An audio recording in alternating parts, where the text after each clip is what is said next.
There's a fast way to do things and there's the right way to do things. And after completing 400 real estate transactions from wholesaling, fixing and flipping, seller financing, and private money lending, I've come to one conclusion. And there's only one way I'm going to buy and hold real estate moving forward. And in this video, I'm going to walk you through the most common strategy you probably already heard of to buy real estate. And by the end of this video, I'm going to show you the exact approach I'm using today. There are many different philosophies when it comes to buying and holding real estate. Some people agree with Grant Cardone or Robert Kiyosaki, who teach the power of leverage, using other people's money to build a massive rental portfolio. Others agree with Dave Ramsey, who believes you should pay cash for everything and own your properties free and clear. And here's the truth. All three of them are incredibly successful. You can't say any of their approaches are wrong. But in my opinion, they are outliers. Their approach isn't realistic for everyday investors. The average person isn't raising $1 billion in capital to buy apartment complexes. And the average person isn't running a business that brings in $3 million a year to buy homes cash. So let's talk about what this looks like for most of us. Real investors building wealth step by step. Let's start with leverage. Take the BIRD method, which is a common strategy. Buy, renovate, rent, refinance, repeat. Imagine you own 4 homes, each worth $250,000, and you bought them with 30% equity. That means your debt on each property is $175,000, and let's say at 6.5% interest. With principal, interest, taxes, and insurance, you are paying roughly around $1,400 per month. And let's say you could rent each one for $2,000 per month. That's a $500 per month profit and $6,000 a year before any maintenance. With 4 houses, that's about $2,000 a month in profit. Now on paper, this sounds great. You own 4 homes and you're cash flowing every month. But in reality, you're carrying a lot of debt. You're responsible for 4 roofs, 4 tenants, 4 sets of repairs, and a lot of moving parts. It could work, but it's stressful. The advantage is that you grow fast, but you sacrifice peace of mind. Now, let's look at all cash approach. You save $175,000 and you buy your first rental property outright. That's the hardest part, saving for the first deal. But once you do, your cash flow accelerates. You're now collecting $2,000 a month, which helps you save for the next property even faster. And if it takes you 5 years to save for the first property, it might only take you 3.5 years to save for the second one. Over about 14.5 years, you can own 4 free and clear properties, generating $8,000 a month in income. At that point, you could buy another property every 2 years because it starts to snowball. All cash. This method is definitely slower, but it gives you peace of mind. You have no debt, no risk of foreclosure, and full control. With leverage, it takes 16 properties to generate $8,000 a month. With cash, it only takes 4.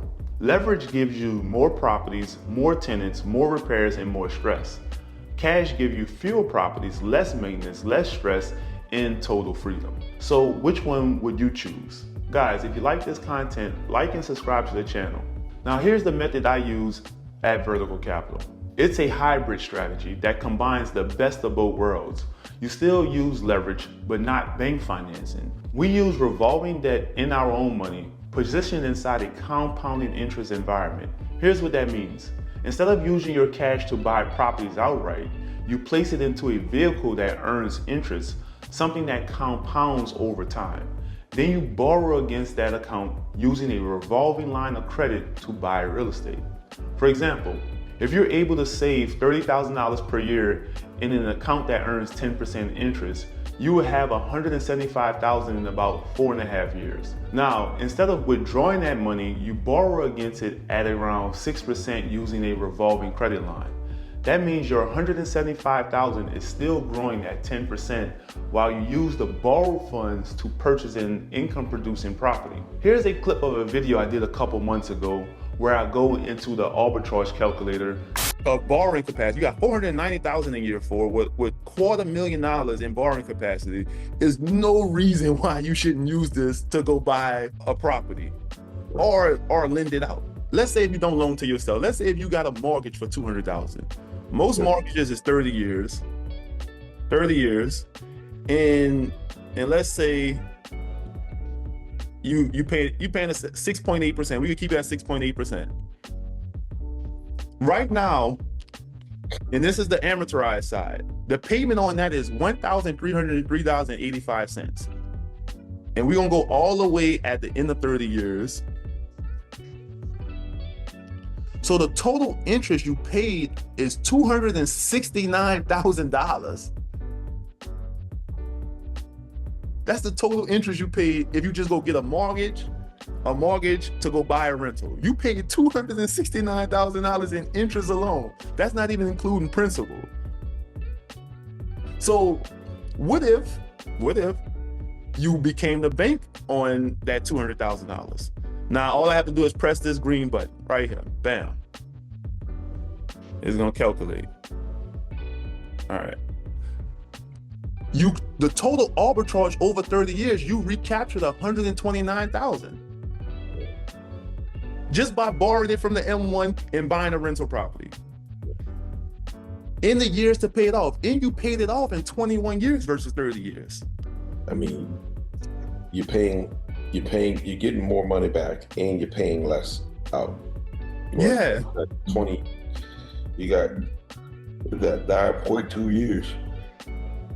So, and you could utilize velocity of money, because now that $1,300 payment, you paying $403, the excess payment, you paying that down in principal, 403, 405, 407.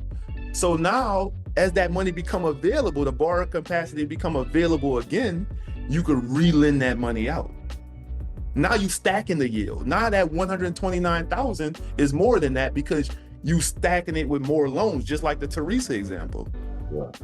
That's why I'm not buying any more rentals. Our focus is to capitalize our votes, lend it out through vertical capital, and as our votes get bigger and bigger and bigger, we're gonna, on our current portfolio, on our current rental portfolio, we're gonna take back all of the debt on our current rental portfolio. And this is called velocity of money. Your money is working in two places at once, growing in a compounding account and producing rental income through real estate. It's faster than the all cash method and far more stable than the traditional leverage approach. You maintain your liquidity, earn compound interest, and build assets at the same time. If you want to learn exactly how we're doing this at Vertical Capital, join our free school community. The link is in the description.